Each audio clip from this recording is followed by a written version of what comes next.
Hi guys and welcome back to the channel Deepak Yadav Education. Welcome to the daily Hindu news and editorial analysis of 29th of November 2021. तो guys आज है तारीख 29 नवंबर 2021 और है Monday. देखेंगे आज का the Hindu complete newspaper.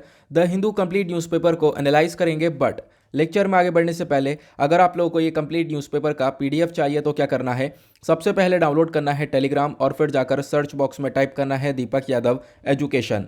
As you can see guys आप लोगों को ये वाला चैनल मिल जाएगा, इस पर क्लिक करना और जाकर इस चैनल को ज्वाइन कर लेना। देखो, अगर आप लोगों को इस तरीके से ये चैनल नहीं मिलता है तो नीचे डिस्क्रिप्शन बॉक्स में आप सभी लोगों को टेलीग्राम का लिंक दिया गया है, वो लिंक इसी चैनल का है। जैसे आप उस पर क्लिक करोगे ऑटोमेटिकली ये चैनल ओपन हो जाएगा, इसको जाकर ज्वाइन कर लेना। नाउ ज्वाइन करने से फ़ायदा क्या होगा, यहाँ पर आपको डेली बेसिस पर द हिंदू न्यूज़पेपर मिल जाता है, डेली करंट अफेयर के वीडियो का पीडीएफ मिल जाता है, डेली बहुत सारे डिजिटल नोट्स मिल जाते हैं और ये सारी चीज़ें मिलती हैं बिल्कुल फ्री में। तो जाकर इसको ज़रूर ज्वाइन करना। नाउ बढ़ते हैं आगे, और आगे बढ़ने से पहले हमेशा की तरह हम लोग अपने लेक्चर को एक मैप के एक क्वेश्चन के साथ स्टार्ट करेंगे। तो आज आप सभी लोगों को मैप में जाकर देखना है बेतुल प्लाटियो को कहाँ पर है ये एग्जैक्टली लोकेटेड, अच्छे से मैप में देखना। देन उसके बाद आकर नीचे कमेंट सेक्शन में टाइप करना, जिससे कि आप लोग इसको लंबे समय तक याद रख पाओगे। साथ ही साथ एक क्वेश्चन सॉल्व करेंगे जो कि यूपीएससी प्रीवियस ईयर साल 2001 के प्रीलिम्स में पूछा गया था। डेली बेसिस पर हम लोग यहाँ पर एक प्रीवियस ईयर क्वेश्चन को भी सॉल्व करते हैं। क्वेश्चन क्या था, who amongst the following Englishman first translated Bhagavad Gita into English, मतलब भगवद गीता को इंग्लिश में ट्रांसलेट किया गया पहली बार एक इंग्लिशमैन के थ्रू, तो उनका नाम क्या है ये आपसे पूछा जा रहा है। नीचे ऑप्शंस दिए गए हैं, A William Jones, B Charles Wilkin, C Alexander Cunningham या फिर डी जॉन मार्शल। देखो, इसका आंसर आप लोगों को नीचे कमेंट सेक्शन में देना है। बहुत सारे लोगों को पता होगा तो डायरेक्टली इसका आंसर टाइप करो, और बहुत सारे लोगों को नहीं पता होगा तो जाकर इसके बारे में सर्च करना डेफिनेटली, और भी बहुत सारी इंपॉर्टेंट इन्फॉर्मेशन आप लोग को यहाँ पर जानने को मिलने वाली है। बाय द वे, इसका जो करेक्ट आंसर है मैंने आप लोग को नीचे प्रोवाइड करवा दिया है, प्लस टेलीग्राम पर भी प्रोवाइड करवा दिया है, वहाँ से भी जाकर आप लोग इसको एक बार चेकआउट कर सकते हो। तो चलो शुरुआत करते हैं। यह है आज का सबसे पहला आर्टिकल। पहली चीज़ तो ये आर्टिकल हमारे एग्जाम के पॉइंट ऑफ व्यू से इंपॉर्टेंट नहीं है, लेकिन आपको पता होना चाहिए फ्रंट पेज पर एक आर्टिकल है, इसके बारे में थोड़ी बहुत इंफॉर्मेशन डेफिनेटली हमारे पास होनी चाहिए। देखो, यहाँ पर आर्टिकल के अंदर चर्चा की गई है कोरोना वायरस के नए वेरिएंट के बारे में। आपको मालूम होगा एक नया वेरिएंट लगातार चर्चा में है जिसका नाम है ओमिक्रॉन। तो इसके रिस्क को देखते हुए अभी हमारी सरकार ने बहुत सारे गाइडलाइंस को जारी किया है, बहुत सारे रूल्स एंड रेगुलेशंस को यहाँ पर फ्रेम कर रहे हैं। पहली चीज़ यहाँ पर क्या हुआ, जो हमारे हेल्थ मिनिस्ट्री है इन्होंने संडे में काफ़ी सारी चीज़ें बताई हैं। सबसे पहली चीज़ तो ये है कि जो भी इंटरनेशनल पैसेंजर्स होंगे भारत के अंदर, जो भी एंटर करेंगे, इनको अपना 14 दिन की ट्रैवल डिटेल्स को सबमिट करना होगा। प्लस उसके साथ साथ जो आरटीपीसीआर टेस्ट रिपोर्ट है वो रिपोर्ट नेगेटिव नहीं होनी चाहिए, और उस रिपोर्ट को भी सबमिट करना होगा ताकि हम लोग उस पैसेंजर को अलाउ कर सकें इंडिया के अंदर। अदरवाइज यहाँ पर हम लोग रिस्क बिल्कुल भी नहीं लेना चाहते हैं, क्योंकि आज के टाइम पर ये जो ओमिक्रॉन वायरस है ये बहुत सारी कंट्रीज़ के अंदर फैल चुका है और लगातार इसके केसेस बढ़ते हुए नजर आ रहे हैं। यहाँ पर डिमांड करी गई है कि कोई भी व्यक्ति अगर इंडिया के अंदर आ रहा है तो उसके लेकर एक आरटीपीसीआर टेस्ट चाहिए होगा, और वो आरटीपीसीआर टेस्ट लगभग 72 आवर्स पहले का कंडक्ट हुआ होना चाहिए। ठीक है, ये चीज़ें बताई गई हैं। देन उसके बाद और भी बहुत सारी इंफॉर्मेशन शेयर करी गई हैं, जैसे कि यहाँ पर मान लो कोई व्यक्ति है, ठीक है, उन सब की टेस्टिंग वगैरह की जाएगी। पहली बात तो यहाँ पर एयरपोर्ट्स वगैरह पर प्रॉपरली यहाँ पर चेकिंग की जाएगी। खासकर जो व्यक्ति UK, South Africa, Brazil, Bangladesh, Botswana, China, Mauritius, New Zealand, Zimbabwe, Singapore, Hong Kong, Israel, इन कंट्रीज से निकल कर आ रहे हैं, ठीक है, इनके ऊपर थोड़ा सा ज़्यादा ध्यान दिया जाएगा। और यहाँ पर आप कह सकते हो क्योंकि ये कंट्रीज़ के अंदर ही सबसे ज़्यादा ये ओमिक्रॉन वायरस के केसेस निकलते हुए नज़र आ रहे हैं। ठीक है, ये आप लोग देख पाओगे, और इनकी रिपोर्टिंग की जाएगी, और हाथों हाथ रिपोर्टिंग करने के बाद मान लो कोई नेगेटिव पाया गया तो उसको आगे क्वारंटीन में रखा जाएगा। प्लस उसके बाद फिर से एक टेस्टिंग करने के बाद उसको हम लोग अपने कंट्री में अलाउ करेंगे। अदरवाइज यहाँ पर कोई पॉजिटिव पाया जाएगा तो फिर उसको आइसोलेशन में रखा जाएगा। सारी मेडिकल फैसिलिटीज वगैरह प्रोवाइड करवाई जाएंगी as per D protocols. Okay, तो यहाँ पर ये एक छोटा सा स्टेटमेंट है, ज़्यादा कुछ नहीं है, कि हमारी सरकार काफ़ी सारे स्टेप्स उठा रही है आज के टाइम पर ओमिक्रॉन को टैकल करने के लिए। ठीक है, तो इसके बारे में आप लोग एक आइडिया रख सकते हो। आगे बढ़ेंगे अगले आर्टिकल पर। हाँ, उससे पहले मैं आप लोग को बता दूं, देखो आज के टाइम पर कोरोना वायरस के बहुत सारे वेरिएंट्स निकल चुके हैं। ठीक है, उन वेरिएंट्स की जो पूरी लिस्ट है मैंने आप लोग को टेलीग्राम पर प्रोवाइड करवा दी थी है। यहाँ पर आप लोग देख पाओगे सारे वेरिएंट्स मैंने आपको प्रोवाइड करवा दिए हैं। जैसे कि यहाँ पर एक वेरिएंट है अल्फा, जिसका साइंटिफिक नेम था B.1.1.7 करके, ठीक है। अभी यहाँ पर जो हमने देखा है ओमिक्रॉन, इसका साइंटिफिक नेम क्या है? इसका साइंटिफिक नेम है B.1.1.529, ठीक है। तो इसको ओमिक्रॉन नाम दिया गया है। देखो इंडियन वेरिएंट भी बहुत सारे हैं यहाँ पर, खासकर मतलब बोला जाता है कि इंडिया के अंदर ये ओरिजिन हुए थे। जैसे एक डेल्टा है और कापा है, ठीक है। तो इसके बारे में आप लोग आइडिया रख सकते हो, खासकर इंडियन वेरिएंट्स के ऊपर आइडिया रख सकते हो। अच्छा, इन सारे वेरिएंट्स को नाम कौन देता है? इन सारे वेरिएंट्स को नाम देता है WHO, वर्ल्ड हेल्थ ऑर्गेनाइजेशन। तो इसके बारे में आप लोग एक आइडिया रख सकते हो, ठीक है। आगे बढ़ेंगे नेक्स्ट आर्टिकल पर। जो छोटा सा आर्टिकल है, यहाँ पर ज़्यादा कुछ खास चीज़ें नहीं है। आप लोग को मालूम होगा जो फार्म लॉज है उनको रिपील करने की बात सरकार ने हमारी कर ही दी है। इसका अनाउंसमेंट हमारे प्राइम मिनिस्टर ऑलरेडी कर चुके हैं। इन्होंने बोला था विंटर सेशन की शुरुआत में ही इन फार्म लॉज को रिपील किया जाएगा। तो बिल्कुल अब यहाँ पर विंटर सेशन शुरू हो चुका है। अब यहाँ पर आज बिल्कुल फोकस करने वाले हैं फार्म लॉज रिपील के ऊपर कि हम लोग इन फार्म लॉज को किस प्रकार से हटाने वाले हैं। दूसरी इंपॉर्टेंट चीज़ अभी क्या हुआ है, संडे के दिन मतलब कल वाले दिन बहुत सारी मीटिंग्स हुई हैं और उन सारी जो मीटिंग्स को हमारे प्राइम मिनिस्टर ने स्किप किया। हमारे प्राइम मिनिस्टर यहाँ पर इन मीटिंग्स को अटेंड नहीं किए हैं, ऐसा यहाँ पर बताया गया। देन उसके बाद सरकार ने बोला है कि आज के दिन पर मतलब मंडे में आज फोकस रखा जाएगा फार्म लॉस रिपीलिंग के ऊपर। फिर उसके बाद यहाँ पर क्या हुआ कि हमने देखा कल जो मीटिंग वगैरह हुई है वहाँ पर जो अपोजिशन पार्टीज़ हैं इनके थ्रू बहुत सारी और भी डिमांड हुई है। डिमांड हुई है MSP लॉ की, जो मिनिमम सपोर्ट प्राइस होता है उसको लेकर सरकार को एक लॉ लेकर आना चाहिए, ताकि जो MSP है वो एक तरीके से पक्की कर दी जाए हमारे किसान भाइयों के लिए। तन उसके बाद यहाँ पर अनएम्प्लॉयमेंट का लिए चर्चा उठाया गया था कि बेरोजगारी काफ़ी है। उसके बाद पेगासस जो स्पाईवेयर है वो जो कंट्रोवर्सी देखने को मिली थी, ये मुद्दे उठाए गए थे। तो ये जो 3 मुद्दे हैं ये ज़्यादातर उठाए गए हैं और बोला गया है कि पार्लियामेंट सेशन के अंदर इन तीनों मुद्दों के ऊपर सबसे अच्छी तरीके से डिस्कशन होना चाहिए। खासकर यहाँ पर किसान भाइयों के लिए MSP को लाना चाहिए, ठीक है। अब इस आर्टिकल को आगे थोड़ा सा डिटेल में दिया गया है, ठीक है। इस आर्टिकल को हम लोग आगे डिस्कस करेंगे। आगे मैं आपको सारी इंपॉर्टेंट इन्फॉर्मेशन इस आर्टिकल के रिगार्डिंग प्रोवाइड करवा दूंगा, ठीक है। फार्म लॉस क्या है इसको डिस्कस कर लेंगे, प्लस उसके बाद MSP के बारे में काफ़ी सारा चीज़ें हम लोग डिस्कस करने वाले हैं। तो इस आर्टिकल को थोड़ा सा आगे हम कवर करेंगे, क्योंकि दोनों जगह पढ़ने से फिर कोई फ़ायदा होगा नहीं। सेम पेज पर एक आर्टिकल कल कराता है। आपको मालूम होगा कल यूपी टेट का एग्जाम था तो वो कैंसिल हुआ क्योंकि वहाँ पर पेपर लीक देखने को मिला। आर्टिकल बेकार है, हमारे एग्जाम के लिए कोई इसका लेना देना नहीं है। फिर आता है एक आर्टिकल ये वाला, ठीक है। अब यहाँ पर हम बात करेंगे फ्लाइट्स की सिचुएशन के बारे में। तो यहाँ पर बोला गया, देखो एग्जैक्टली क्या हुआ है कि इंडिया के अंदर जो भी फ्लाइट्स आपको देखने को मिलेगी वहाँ पर उन फ्लाइट्स के अंदर जो वाईफाई वाली फैसिलिटी है वो बहुत कम ही फ्लाइट्स के अंदर देखने को मिलेगी, ऐसा यहाँ पे बताया गया है, ठीक है। तो इंडिया के अंदर जो वाईफाई है वो एक तरीके से डेड जोन में देखने को मिलता है, खासकर फ्लाइट्स के अंदर जो एयरप्लेन्स हैं उनके अंदर।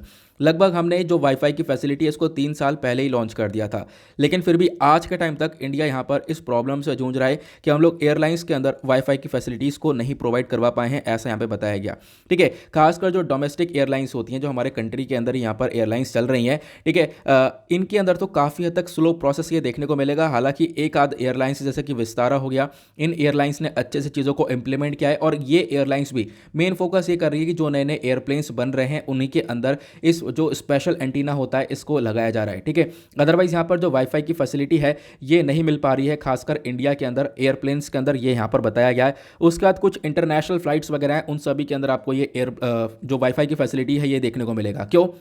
इसके पीछे काफ़ी खर्चा आता है। देखो पैसा बहुत लगता है, लगभग बताया गया 3 से 4 करोड़ रुपए तक का लग जाता है यहाँ पर पैसा एक एंटीना को सेटअप करने के लिए, जिसकी मदद से एयरप्लेन के अंदर वाईफाई की फैसिलिटी मिलेगी।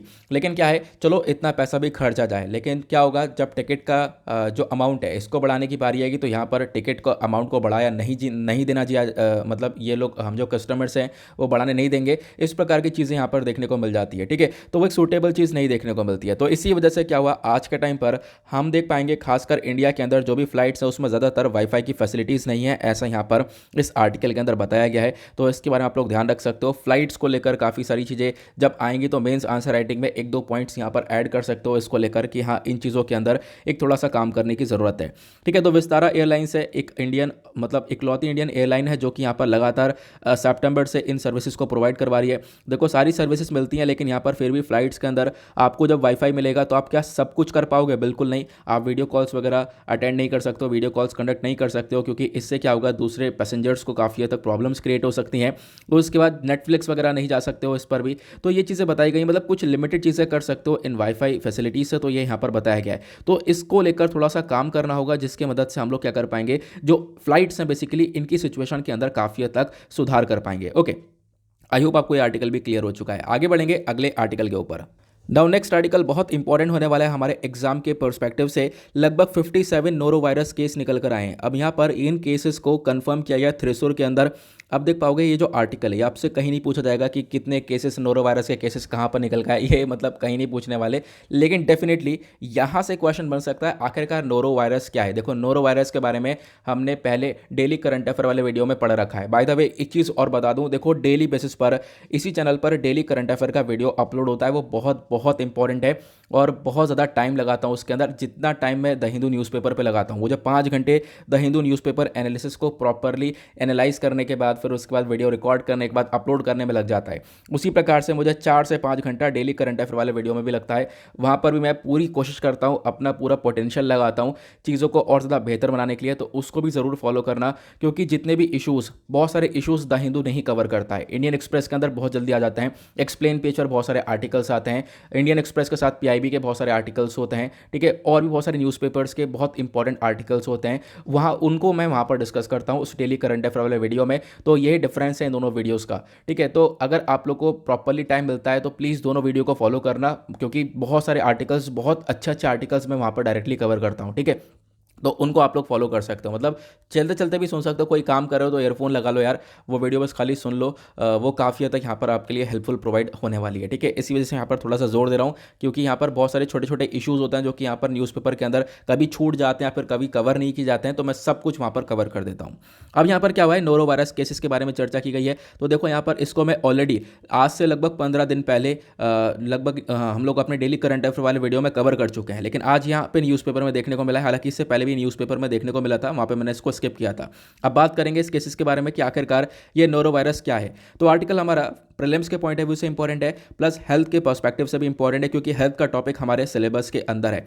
सबसे पहली बात जो ये नोरो वायरस है, एक ऐसा वायरस है, इसको हम लोग ग्रुप ऑफ वायरसेस बोलते हैं। बहुत सारे वायरसेस का ग्रुप है। और क्या होता है, ये हमारे स्टमक को डायरेक्टली इन्फेक्ट करता है। जो इंटेस्टाइन्स होती है हमारी, उसको डायरेक्टली यहाँ पर ये कमज़ोर बनाता है। और क्या होता है, जो स्टमक है उसके अंदर सूजन देखने को मिलती है इस वायरस की वजह से, जिसकी वजह से दो प्रॉब्लम सबसे बड़ी क्रिएट होती हैं। एक तो उल्टी आना, वॉमिटिंग की प्रॉब्लम क्रिएट होती है, देन उसके बाद डायरिया। डायरिया सबसे ज़्यादा होता है इस नोरो वायरस से, तो इसके बारे में आप लोग को ध्यान रखना है। नोरो वायरस आज के टाइम पर ना इतना ज़्यादा पावरफुल हो चुका है कि बहुत सारे चीज़ों से ये मतलब ख़त्म भी नहीं होता। जैसे बोला जाता है ना कि जो ये नोरो वायरस है, अगर इस पर गर्म खाओगे खाना तो फिर इससे यहाँ पर चीज़ें सही हो जाती हैं। लेकिन नहीं, आप गर्म खाना खाने के बाद भी यहाँ पर चीज़ें सही नहीं हो पा रही हैं। अच्छा पानी पीने के बाद भी यहाँ पर ये वायरस नहीं मर पा रहा है, ठीक है।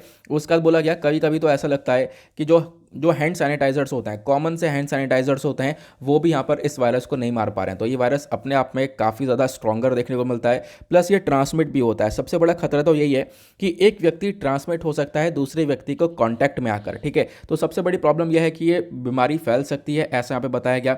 उसके बाद आज के टाइम पर कौन कौन से लोग ऐसे हैं जिनको सबसे ज़्यादा डर है। देखो हर किसी व्यक्ति को इस वायरस से डर है, लेकिन कुछ सीरियस कंडीशंस बच्चों के अंदर पैदा हो सकती हैं। बच्चों के साथ साथ जो बूढ़े लोग हैं या फिर कुछ ऐसे लोग हैं जिनको पहले से ही काफ़ी सारी प्रॉब्लम्स क्रिएट हुई हुई हैं, बहुत सारी बीमारियां हैं जिससे वो लोग जूझ रहे हैं, उनको और ज़्यादा प्रॉब्लम क्रिएट हो सकती है अगर वो नोरो वायरस के कॉन्टैक्ट में आते हैं तो। देन उसके बाद अगर हम बात करें इस वायरस के लक्षण के बारे में, तो डायरिया, वॉमिटिंग, स्टमक में दर्द होना, ठीक है, इंटेस्टाइन प्रॉब्लम्स क्रिएट होती हैं। तो ये इसके कुछ लक्षण हैं, इसके बारे में आइडिया रख सकते हो। ट्रीटमेंट की बात करें तो आज के टाइम पर कोई भी ऐसा स्पेसिफिक ट्रीटमेंट देखने को नहीं मिलेगा जो कि इस वायरस को ठीक कर सके। वही जनरल सी जो मेडिसिन वगैरह चलती हैं डायरिया को ठीक करने के लिए, वॉमिटिंग को ठीक करने के लिए, उसी मेडिसिन की मदद से यहाँ पर आपकी बीमारियों को ठीक किया जाता है। अदरवाइज नोरो वायरस के लिए कोई स्पेसिफिक मेडिसिन अभी तक नहीं बनाई गई है। स्टेटस की बात करें तो आज के टाइम पर लगभग 685 मिलियन जो केसेस हैं नोरो वायरस के, ये सालाना हम लोग को देखने को मिल रहे हैं, जिसमें से 200 मिलियन केसेस तो बच्चों के अंदर देखने को मिले, और ऐसे बच्चे जिनकी उम्र 5 साल से भी कम देखने को मिली है, ठीक है। उसके बाद यहाँ पे बोला गया लगभग 50,000 बच्चे हर साल मर रहे हैं, हर साल उनकी डेथ हो रही है इस डायरिया की वजह से, और ये डायरिया इस नोरो वायरस की वजह से होता है। तो यहाँ पे आपसे अगर लिंक करवाया जाए डायरिया कौन से वायरस की वजह से होता है और भी बहुत सारी बीमारियाँ दिया जाएँ उस मैचिंग के लिए, तो आप लोग आराम से याद रखना, ठीक है। नोरो वायरस से डायरिया वाली सिचुएशन ज़्यादातर प्रोबेबिलिटी है कि यहाँ पर ज़्यादातर वो सिचुएशन निकल कर आती है, ओके। तो इसके बारे में एक आइडिया रख सकते हो। मैंने आपको सारी चीज़ें यहाँ पर नोरो वायरस के रिगार्डिंग बता दी हैं। आगे बढ़ेंगे अगले आर्टिकल के ऊपर। नाउ नेक्स्ट आर्टिकल पे हमारे प्राइम मिनिस्टर एक स्टेटमेंट देते हैं। ये स्टेटमेंट अपने आप में एक इंपॉर्टेंट स्टेटमेंट है। इन्होंने बोला है कि इंडिया आज के टाइम पर एक ऐसे नेशन में बदल चुका है जहां पर जॉब क्रिएटर्स ज़्यादा पैदा हो रहे हैं। ऐसा नहीं है कि लोग यहां पर नौकरी की मांग कर रहे हैं, ऐसे लोग भी पैदा हो रहे हैं जो कि नौकरी को प्रोड्यूस कर रहे हैं, जॉब्स को क्रिएट कर रहे हैं। ठीक है, जॉब क्रिएटर्स आज के टाइम पर काफ़ी हद तक बढ़ते हुए नजर आएंगे, ऐसा हमारे प्राइम मिनिस्टर का स्टेटमेंट निकला है। इन्होंने बोला आज के टाइम पर इंडिया का ये एक टर्निंग पॉइंट है, इंडिया की जो ग्रोथ स्टोरी है वो अलग लेवल पर आज के टाइम पर पहुंच चुकी है। इन्होंने बोला कि हम लोगों ने देखा रिसेंटली क्या हुआ है कि बहुत सारी जो स्टार्टअप्स हैं वो बिलियन डॉलर्स तक पहुंच चुके हैं, और ये स्टार्टअप्स आज के टाइम पर काफ़ी हद तक नंबरिंग में बढ़ चुके हैं। ये सारी बातें कब बोली गई हैं, तो यहाँ पर इनका एक मंथली जो मन की बात चल रहा था उसको यहाँ पर एड्रेस करते हुए एक रेडियो प्रोग्राम जो चल रहा था उसी के अंदर हमारे प्राइम मिनिस्टर के थ्रू ये सारी चीज़ें बताई गई।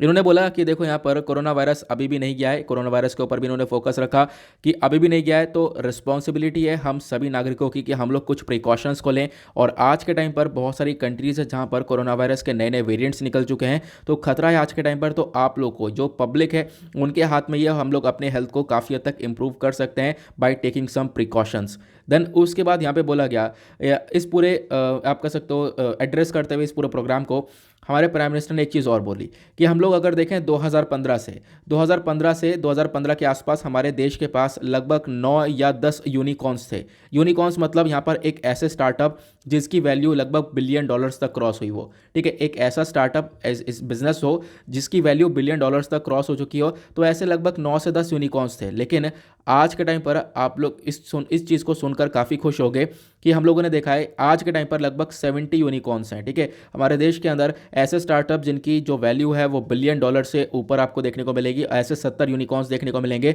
तो इंडिया आज के टाइम पर काफ़ी चेंज हुआ है, भारत की ग्रोथ स्टोरी काफ़ी हद तक बदली है। फिर हमारे प्राइम मिनिस्टर ने यहाँ पर एक पर्सन का एग्जाम्पल दिया है जिनका नाम है मयूर पाटिल, एक यंग व्यक्ति हैं यहाँ पर। इन्होंने क्या किया, इन्होंने एयर फिल्टर की टेक्नोलॉजी को बनाया। ठीक है, इस टेक्नोलॉजी को डेवलप करने के बाद क्या किया, इन्होंने कुछ व्हीकल्स वगैरह के अंदर जो माइलेज वाली चीज़ें हैं उसको इंप्रूव करी है। ठीक है, व्हीकल्स के अंदर जो माइलेज होता है इसको इंप्रूव करने के ऊपर फोकस रखा। अब क्या हुआ, इन्होंने इन सारी चीज़ों को इंस्टॉल किया 10 बसेस के अंदर, और उसके बाद इन्होंने काफ़ी हद तक चेंजेस देखे कि उस बस के अंदर एफिशिएंसी काफ़ी हद तक इंक्रीज हो चुकी है, वो बस पोल्यूशन काफ़ी कम कर रही है। फिर उसके बाद इनको पेटेंट दिया गया अपने राइट्स का, कि मतलब इन्होंने जो भी चीज़ें बनाई हैं उसके ऊपर एक पेटेंट मिल जाए कि इस चीज़ को कोई दूसरा कॉपी ना कर पाए। कॉपी करना भी है तो फिर सबसे पहले इस व्यक्ति से परमिशन ले, तब ये चीज़ें देखने को मिली है। उसके बाद नीति आयोग का जो अटल न्यू इंडिया चैलेंज है इसके अंदर इन्होंने पार्टिसिपेट किया, प्लस यहाँ पर इनको 90 लाख रुपए ग्रांट करे गए हैं ताकि ये आगे भी ऐसी फैक्ट्री को आगे लगाएं और एयर फिल्टर्स को प्रोड्यूस कर सके और हमारे कंट्री के अंदर इस चीज़ की ग्रोथ को लेकर आए। तो यहाँ पर देख पाओगे आजकल के टाइम पर एंटरप्रेन्योर का माइंडसेट काफ़ी अलग है, और इसी की वजह से इंडिया की ग्रोथ स्टोरी काफ़ी हद तक चेंज हो चुकी है। प्लस आज के टाइम पर भारत के अंदर जॉब क्रिएटर्स लगातार बढ़ते जा रहे हैं जो कि जॉब को प्रोड्यूस कर रहे हैं। ठीक है, ये चीज़ें यहाँ पर हमारे प्राइम मिनिस्टर के थ्रू मेंशन करी गई हैं, तो इसके बारे में आप लोग एक छोटा सा आइडिया रख सकते हो। बिल्कुल वही बात जो कि मैं बार बार बोलता हूँ। फिर उसके बाद और ज़्यादा कुछ चीज़ें यहाँ पर बताई नहीं गई हैं, जो भी इंपॉर्टेंट चीज़ें थी वो मैंने आप लोगों को बता ही दी हैं कि एग्जैक्टली इनके थ्रू क्या स्टेटमेंट्स दिए गए हैं।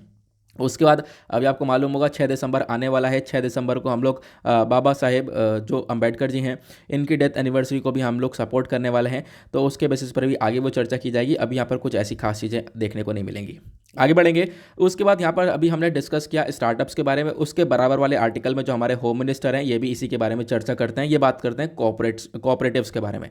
तो इन्होंने बोला कि आज के टाइम पर हम देख पाएंगे जो भारत के अंदर कॉपरेटिव मॉडल है इसकी कैपेसिटी भी इंक्रीज हो चुकी है। भारत के अंदर हम लोग ने देखा है कि लगातार जो number of successful cooperative models हैं वो लगातार इंक्रीज हुए हैं। एग्जाम्पल ले सकते हो अमूल डेयरी का। अमूल डेयरी आज के टाइम पर इंटरनेशनली काफ़ी हद तक जानी जाती है, ये भी एक कॉपरेटिव है। और आज के टाइम पर आप देख पाओगे ये कॉपरेटिव्स लगातार बढ़ते हुए नजर आ रहे हैं, जो कि एक अच्छी बात है। तो इन्होंने भी इसी के बारे में स्टेटमेंट्स दिए हैं, ज़्यादा कुछ खास चीज़ें नहीं है। खासकर हमने प्राइम मिनिस्टर वाले स्टेटमेंट के ऊपर थोड़ा ज़्यादा फोकस कर लिया है। उसके बाद कुछ बकवास से आर्टिकल आप लोग देख पाओगे, टेट का एग्जाम कैंसिल और ये सारी चीज़ें। आज न्यूज़पेपर में कुछ खास चीज़ें नहीं आई हैं। ठीक है, न्यूज़पेपर में जो भी इंपॉर्टेंट है वही मैं आपके साथ डिस्कस कर रहा हूँ, ज़्यादा कुछ खास चीज़ें नहीं है। हाँ, एडिटोरियल हैं हमारे 4-5 एडिटोरियल, उनको भी डिस्कस करेंगे, वो भी सारे इंपॉर्टेंट ही हैं। नेक्स्ट आर्टिकल में चर्चा की गई। यहाँ पर आप देख पाओगे जो एक तरीके से भारतीय किसान यूनियन लीडर हैं राकेश टिकैत। ठीक है, इन्होंने बोला है गवर्नमेंट को क्या करना चाहिए, एमएसपी लॉ को लाना चाहिए, एमएसपी लॉ को लागू करना चाहिए ताकि जो फार्मर्स हैं वो निश्चिंत हो जाएं कि बिल्कुल इनको जो मिनिमम सपोर्ट प्राइस है वो हमेशा मिलता ही रहेगा। तो बाय द वे हम डिस्कस करेंगे एमएसपी क्या होता है, मिनिमम सपोर्ट प्राइस क्या होता है। बहुत सारे लोगों को मालूम होगा, काफ़ी बार मैं डिस्कशन कर चुका हूँ, काफ़ी सारे नोट्स टेलीग्राम पर ऑलरेडी प्रोवाइड करवा चुका हूँ, लेकिन बहुत सारे लोग हमारे साथ नए लोग जुड़ते हैं, तो उनके लिए मुझे वापस से इन चीज़ों को डिस्कस करना पड़ता है। ठीक है, तो एमएसपी की बात करें तो आर्टिकल जीएस पेपर 3 एग्रीकल्चर के पर्सपेक्टिव से इंपॉर्टेंट है, प्लस जीएस पेपर 2 के पर्सपेक्टिव से भी इंपॉर्टेंट देखने को मिलेगा, क्योंकि वहाँ पर टॉपिक हमारा गवर्नमेंट पॉलिसीज़ और इंटरवेंशंस का है। देन एमएसपी क्या होती है, तो मिनिमम सपोर्ट प्राइस एक तरीके से मिनिमम प्राइस है जो कि सरकार हमारे किसान भाइयों को देती है। मान लो यहाँ पर सरकार कोई फसल को परचेज कर रही है फार्मर से, तो उसके बदले में एमएसपी यहाँ पर उन फार्मर्स को प्रोवाइड करवाया जाता है, एक मिनिमम सपोर्ट प्राइस देता है। कोई भी यहाँ पर सिचुएशन क्रिएट हो जाए, कोई भी प्रॉब्लम्स क्रिएट हो जाए, लेकिन यहाँ पर इतना अमाउंट ऑफ किसान भाइयों को मिलना है, इस वजह से यहाँ पर थोड़ा बहुत प्रॉब्लम इनका रिजॉल्व हो जाता है। इसी वजह से यहाँ पर फार्मर्स डिमांड करते हैं कि इनको हमेशा एमएसपी यानी मिनिमम सपोर्ट प्राइस जो सरकार प्रोवाइड करवा रही है वो मिलता ही रहे। ठीक है, ये चीज़ हम लोग देख पाते हैं। उसके बाद एमएसपी अभी कितने फसलों के लिए दिया जाता है, तो एमएसपी लगभग 23 मैंडेटेड क्रॉप्स के लिए यहाँ पर दिया गया है। अगर मैं बताऊं तो सबसे पहली बात, इस पूरे कहानी की जो शुरुआत है वो एक कमीशन से होती है। उस कमीशन का नाम है commission for agriculture cost and price. ये यहाँ पर रेकमेंड करता है कि जो मिनिमम सपोर्ट प्राइस है लगभग 23 क्रॉप्स के लिए होना चाहिए। ठीक है, बिल्कुल, और वो 23 क्रॉप्स कौन कौन सी आगे मैं आपको बताऊंगा। ठीक है, तो जैसे मैंने आपको बताया एक कमीशन है, commission for agriculture cost and price. ये बेसिकली एक अटैच ऑफिस है जो कि ministry of agriculture and farmers welfare के अंडर में आता है। 1965 जनवरी के टाइम पर ये वर्किंग में आया। आज के टाइम पर ये एक एडवाइजरी बॉडी है जो कि हमारे सरकार को लगातार एडवाइस प्रोवाइड करवाती है एग्रीकल्चर सेक्टर को लेकर, लेकिन वो सरकार के ऊपर डिपेंडेंट है कि सरकार यहाँ पर इस पूरे एडवाइस को मानती है या नहीं मानती है। अगर बात करें इस क्रॉप्स के अंदर, इस पूरे एमएसपी के अंदर, तो क्या क्रॉप की लिस्ट देखने को मिलेगी, तो कुछ सीरियल्स हैं, लगभग 7 सीरियल्स के ऊपर एमएसपी दी जाती है। मतलब अगर किसान भाई यहाँ पर इस प्रकार के ये जो क्रॉप्स हैं इनका ग्रोथ करता है, इनका प्रोडक्शन करते हैं, तो फिर उसके बदले यहाँ पर सरकार एमएसपी देगी। तो जैसे कि इसमें सीरियल्स भी हैं, 7 सीरियल्स हैं, जैसे कि पैडी, व्हीट, बार्ले, जोवर, बाजरा, मेज, रागी। पल्सेस की बात करें तो यहाँ पर पल्सेस में भी 5 दालें हैं, ग्राम, अरहर, मूंग, उड़द और लेंटिल। और उसके बाद कुछ ऑयल सीड्स भी हैं, इसके अंदर 7 ऑयल सीड्स हैं, जैसे कि groundnut, rapeseed, soybean, sunflower seed, sesamum, safflower seed और उसके बाद niger seed. Then commercial crops भी हैं, जैसे रॉ कॉटन, रॉ जूट और कोपरा। और शुगर केन के लिए कुछ फेयर और रेम्युनेटिव प्राइस दिया जाता है, तो इसके बारे में एक आइडिया रख सकते हो। ये पूरा का पूरा एमएसपी है हमारा। देन उसके बाद आज के टाइम पर बहुत सारी फसलें उगाई जाती हैं, जैसे मैंने आप लोगों को बताया है। ये जो क्रॉप्स हैं बेसिकली ये 3 प्रकार की क्रॉप्स होती हैं, एक राबी क्रॉप, एक खारीफ क्रॉप और एक होती है जैद क्रॉप। जो राबी क्रॉप्स होती हैं ये अक्टूबर से लेकर दिसंबर के बीच में उगाई जाती है, और इनकी फसल की जो कटाई होती है वो अप्रैल से जून के बीच में होती है। ये कौन कौन सी क्रॉप्स होती हैं, तो इसके बारे में आइडिया रखना, क्योंकि इसके ऊपर यूपीएससी क्वेश्चन पूछ चुका है, मैं आप लोगों को पहले भी दिखा चुका हूँ। तो राबी क्रॉप्स कौन कौन सी होती हैं, वीट, बार्ले, पीस, ग्राम, मस्टर्ड होता है। खारीफ क्रॉप्स कौन कौन सी होती हैं, rice, maize, jowar, bajra, toor, moong, urad, cotton, jute, groundnut, soybean. Zaid crops कौन कौन सी हैं, तो यहाँ पर कुछ सीजनल फ्रूट्स होते हैं, वेजिटेबल्स होती हैं और कुछ यहाँ पर चारा वगैरह होता है। ठीक है, तो इसके बारे में एक छोटा सा आइडिया हमेशा की तरह रखना है। ठीक है, आइडिया कहने वाली बात मेरी नहीं जाएगी, ये मैं कोशिश करता हूँ इसको कम ही बोलूँ, लेकिन फिर भी यहाँ पे मुँह से निकल ही जाता है। आगे बढ़ेंगे नेक्स्ट आर्टिकल पर। नेक्स्ट आर्टिकल यहाँ पर आता है जहाँ पे हमारे कॉमर्स मिनिस्टर पीयूष गोयल साहब काफ़ी सारी चीज़ें बोलते हैं, जैसे कि इंडिया और बांग्लादेश दोनों मिलकर अपने जो रिलेशंस हैं वो और ज़्यादा मजबूत करने वाले हैं एज आ पार्टनर। ऐसा क्या होने वाला है, तो इंडिया बांग्लादेश के जो सीईओ फोरम है ये होने वाला है। एक सीईओ के लिए मंच रखा जाएगा जहाँ पर सारे सीईओज मिलकर डिस्कशन करेंगे। पहली बार ऐसा होने वाला है कि भारत बांग्लादेश के सीईओज के बीच में डिस्कशन होने वाला है, और इससे क्या होगा, दोनों कंट्रीज़ के जो पार्टनरशिप है वो लगातार इंक्रीज होती हुई नजर आएगी। और एक तरीके से अब पार्टनरशिप इंक्रीज होगी, व्यापार इंक्रीज होगा, तो इकोनॉमिक टाइज भी, जो हमारे इकोनॉमिक रिलेशंस हैं वो भी काफ़ी हद तक ग्रो होते हुए नजर आएंगे। ऐसे हमारे कॉमर्स मिनिस्टर ने संडे में बोला। अब इन्होंने बांग्लादेश को कॉन्ग्रेचुलेट भी किया, क्योंकि बांग्लादेश के जो प्राइम मिनिस्टर है खासकर शेख हसीना, इनको कॉन्ग्रेचुलेट किया गया क्योंकि इन्होंने इस कंट्री का जो डेवलपमेंट है वो काफ़ी अलग लेवल से बढ़ाया है। ठीक है, ये कंट्री लेस डेवलप्ड कैटेगरी में आती थी, लेकिन आज के टाइम पर डेवलपिंग नेशंस के अंदर देखने को मिलती है। प्लस आज के टाइम पर रेवेन्यू वगैरह भी बांग्लादेश का काफ़ी शानदार देखने को मिलता है। उसके बाद बोला गया इंडिया बांग्लादेश के जो सप्लाई चेन है वो लगातार काम कर रहे हैं। देखो यहाँ पर पेंडेमिक के टाइम पर भी इनके सप्लाई चेन खत्म नहीं हुए। हम लोगों ने पेंडेमिक के टाइम पर भी जो जो कनेक्टिविटी है, दोनों रिलेशंस हैं, दोनों कंट्रीज़ का रिलेशंस हैं, बायलैटरल ट्रेड है, इन्वेस्टमेंट है, ये सारी चीज़ें अपने ही लेवल पर चलती रही है। यहाँ पर कोरोना की वजह से भी कोई यहाँ पर हमने देखा है डिस्प्यूट नहीं क्रिएट हुआ। लेकिन 2014 से बात करें तो तब 2014 के बाद से ही इंडिया बांग्लादेश के जो रिलेशंस हैं वो लगातार इंक्रीज़ हुए हैं। अदरवाइज़ पहले कॉम्पिटिटर्स थे, लेकिन आज के टाइम पर एक तरीके से बांग्लादेश भारत के साथ एक बिगेस्ट ट्रेड पार्टनर की तरह रहता है।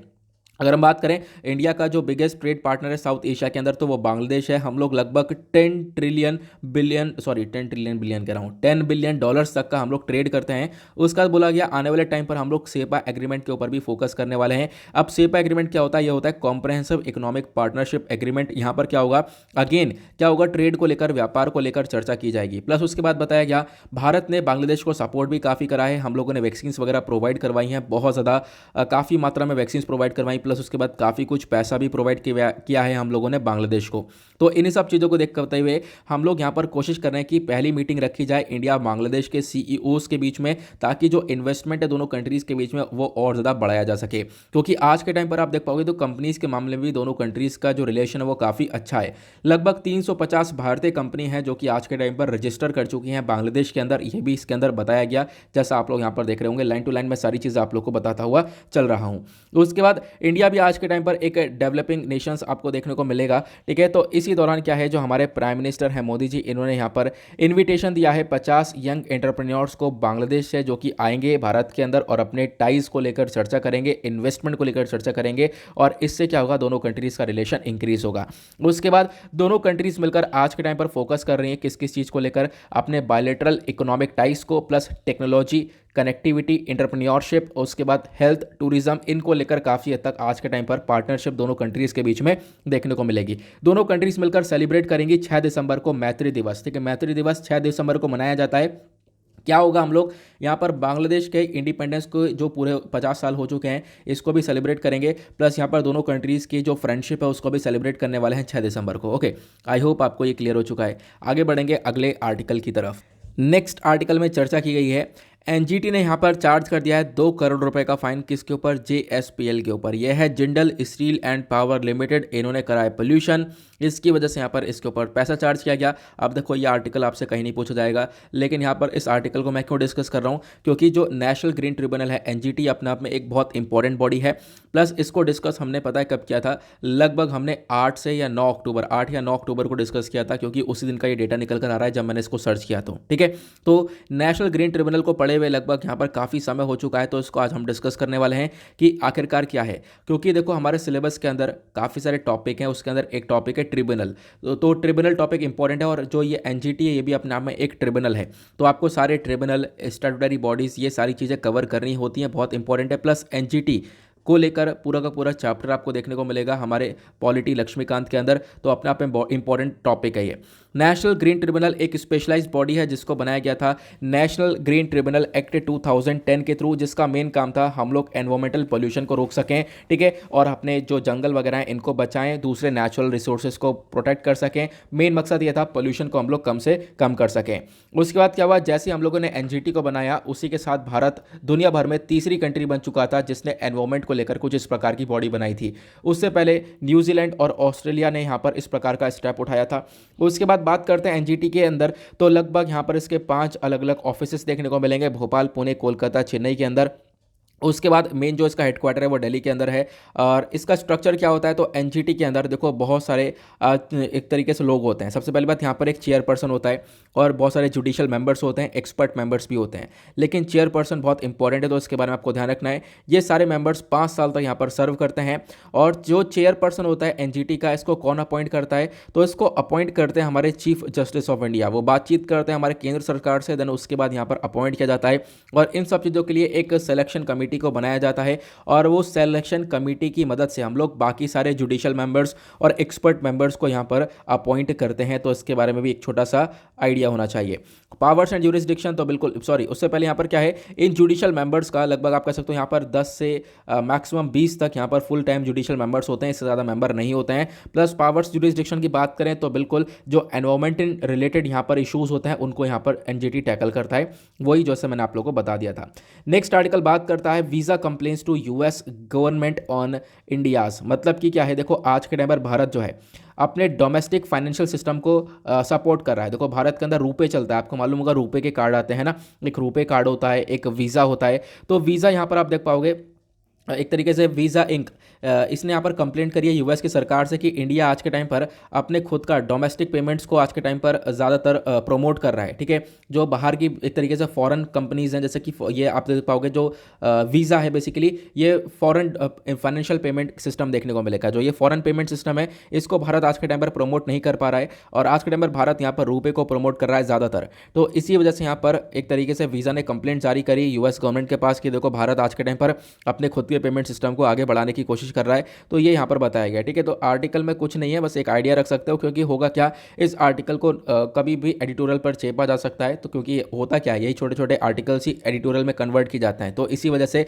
आर्टिकल्स, आपको सभी आर्टिकल्स को अच्छे से फोकस में रखना होता है। ठीक है, क्योंकि जो न्यूज़ है बेसिकली उसी को एडिटोरियल में ऑथर पकड़ के कवर करता है। ठीक है, तो इसके बारे में आपको पता होना चाहिए। तो अभी क्या है, देखो यहाँ पर इसी प्रकार का जो कंसर्न है वो मास्टर कार्ड ने भी उठाया कि देखो लगातार क्या हो रहा है, भारत जो हमारे खासकर प्राइम मिनिस्टर हैं इन्होंने फोकस किया, इन्होंने यहाँ पर पहले ही बोल चुके हैं कि भाई जो हमारी नेशनल सर्विसेज है, मतलब जो हमारी कंट्री है उसके अंदर लोकल कार्ड्स का ज़्यादा इस्तेमाल होगा, इसको बार बार प्रमोट करने की कोशिश की जाती है। तो इसी वजह से जो हमारा रुपए है बेसिकली इसको लगातार प्रमोट किया जा रहा है, और रुपए की जो डिमांड है भारत के अंदर वो लगातार बढ़ भी चुकी है, रुपए का यूज़ भी लगातार बढ़ चुका है। ठीक है, तो ये चीज़ें यहाँ पर हो रही हैं आज के टाइम पर कंट्री में। आई होप आपको क्लियर हो चुका है।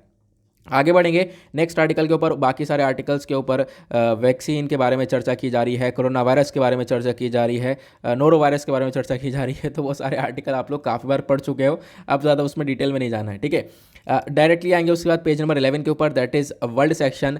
देखेंगे दुनियादारी में क्या चल रहा है। एक आर्टिकल में चर्चा की गई है, ईरान न्यूक्लियर टॉक्स को आज के टाइम पर रिज्यूम किया जाएगा। 5 महीने बाद ईरान न्यूक्लियर टॉक होने वाली है, और अब ईरान न्यूक्लियर टॉक होगी तो देखेंगे क्या डिस्कशन निकल कर आता है। आज ये बातचीत होगी, क्या वापस से ईरान न्यूक्लियर टॉक रिवाइव हो पाएगी या नहीं हो पाएगी, ये हम लोग देख पाएंगे।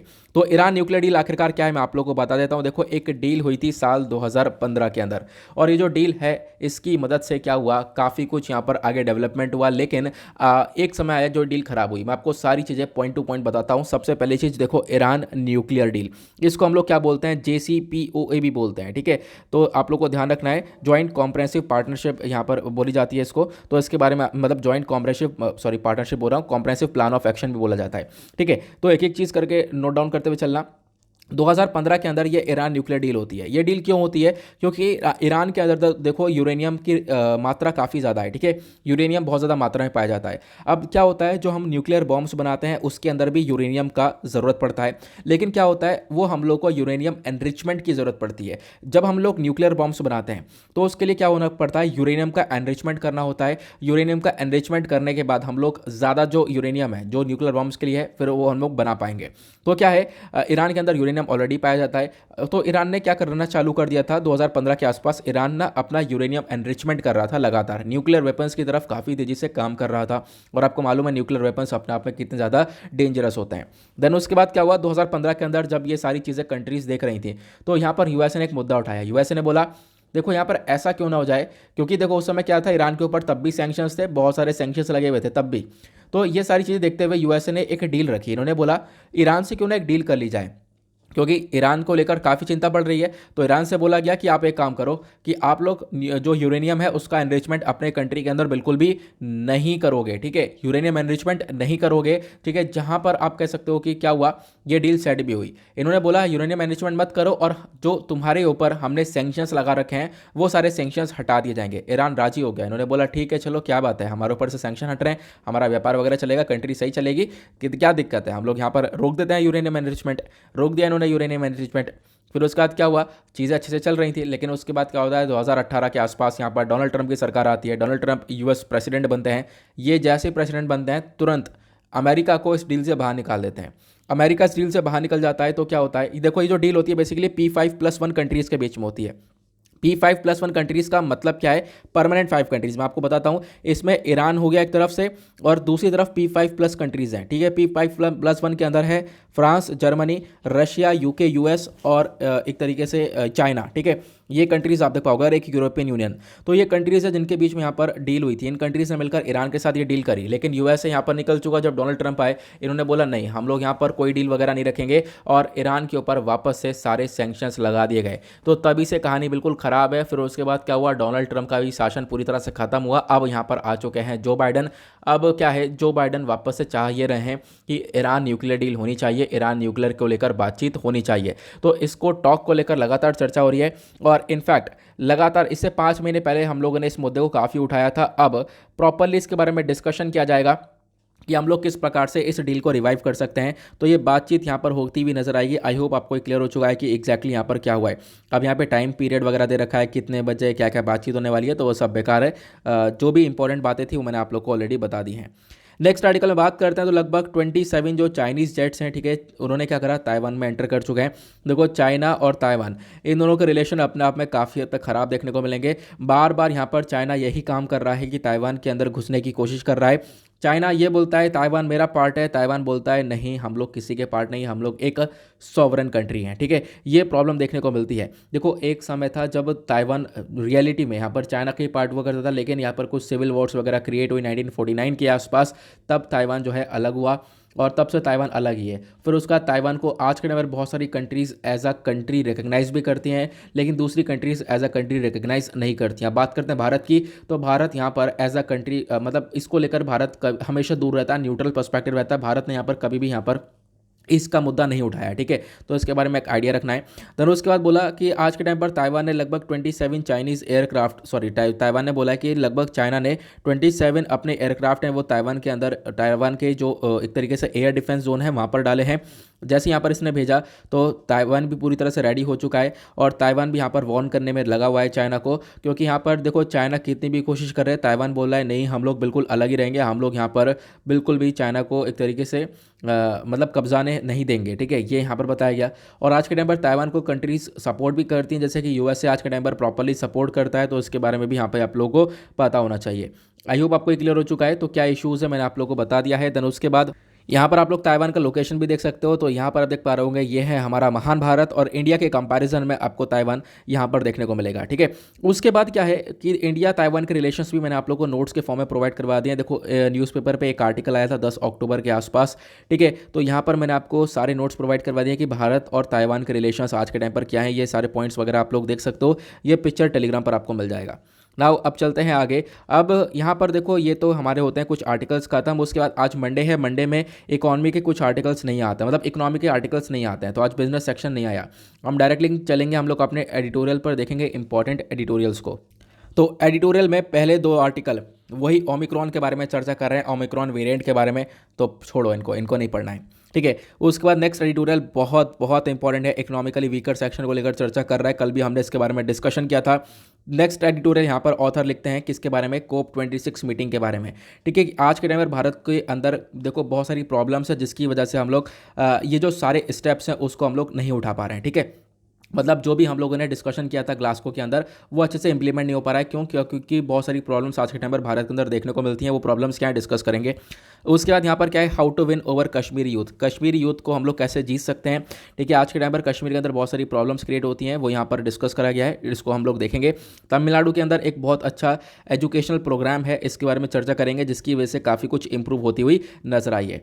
तो स्टार्ट करते हैं हम लोग अपने पहले एडिटोरियल से। क्वेश्चनेबल क्राइटेरिया, सुप्रीम कोर्ट ने सरकार से पूछा कि भाई EWS quota, economically weaker section का जो कोटा है, वहाँ पर जो इनकम को फिक्स किया गया है वो किस बेसिस पर किया गया है। तो इन सब चीज़ों को देखते हुए जो हमारे एक तरीके से सॉलिसिटर जनरल हैं तुषार मेहता साहब, इन्होंने बोला है कि हमें टाइम चाहिए, हमें 4 सप्ताह का टाइम चाहिए, उसके बाद हम जवाब देंगे। और इनफैक्ट यहाँ पर सरकार खुद यहाँ पर कंफ्यूज हो चुकी है कि आखिरकार वाकई में ऐसा क्या हो गया है।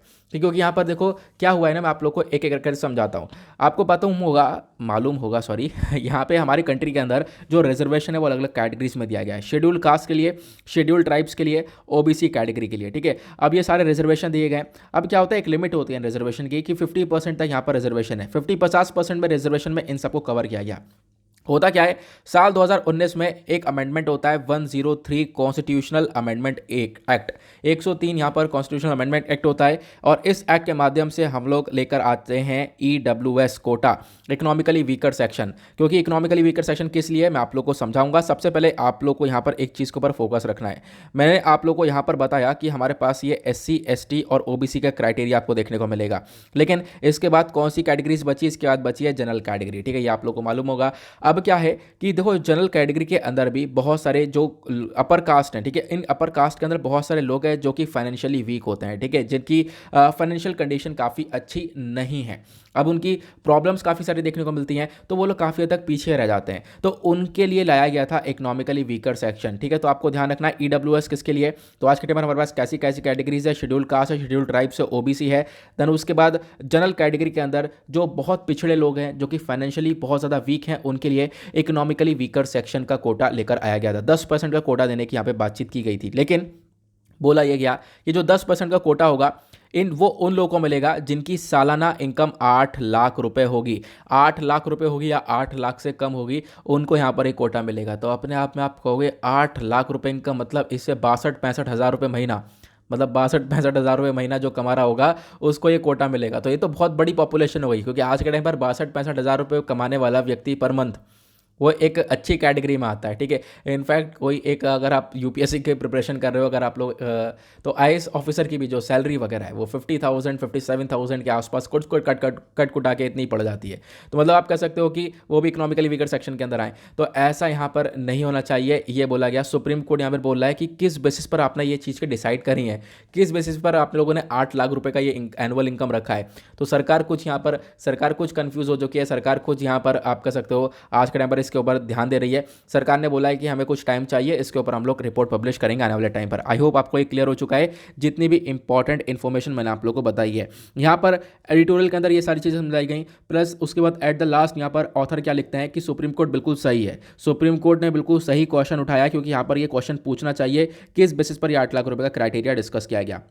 नाउ अब मैं EWS के बारे में आपको 2-4 चीज़ें बता देता हूं जो कि बहुत इंपॉर्टेंट है। जितनी भी चीज़ें मैंने आप लोगों को बताई है, ये मैंने आपको हैंड रिटन नोट्स में सारी चीज़ें प्रोवाइड करवा दी हैं। खासकर यहाँ पर क्या क्वेश्चन उठाएगा ये भी आप लोगों को पता चल चुका है। देखो जो EWS कोटा, इसके बारे में ध्यान रखना, इसको हम लोग लेकर आए थे 103 कॉन्स्टिट्यूशन अमेंडमेंट एक्ट के थ्रू। यहाँ पर 10% का कोटा EWS सेक्टर को दिया गया। आर्टिकल 15 और 16 को वापस से रीइंसर्ट किया गया। इसके अंदर क्या हुआ, हमने चेंजेस करे। देन उसके बाद आर्टिकल 15 क्लॉज 6 और आर्टिकल 16 क्लॉज 6 को हम लोग लेकर आए। ठीक है, तो इसके बारे में एक आइडिया रख सकते हो। बाकी मैंने आप लोग को बता दिया है, शेड्यूल कास्ट, शेड्यूल ट्राइब्स और OBC ये सब अलग हुआ, और बाकी इनसे हटकर EWS कैटेगरी को यहाँ पर एक कोटा दिया गया था। अब EWS कैटेगरी को जो हमने कोटा दिया, इससे फायदा क्या हुआ, इससे पहला फायदा तो यह है इनइक्वालिटी खत्म हुई। इनइक्वालिटी खत्म हुई, इसका मतलब यह है कि हमने देखो अलग अलग कैटेगरीज के लिए कोटा दे दिया है, रिजर्वेशन दे दिया है। लेकिन क्या है कि बहुत सारे लोग अभी भी रह चुके थे जो कि फाइनेंशियली वीकन थे, तो उनके लिए यहाँ पर प्रॉब्लम्स क्रिएट हो रही थी। तो उनके लिए हम लोग ये लेकर आए, उनको आगे हमने अपलिफ्ट किया। तो इसकी वजह से यहाँ पर इनइक्वालिटी खत्म होती हुई नजर आई।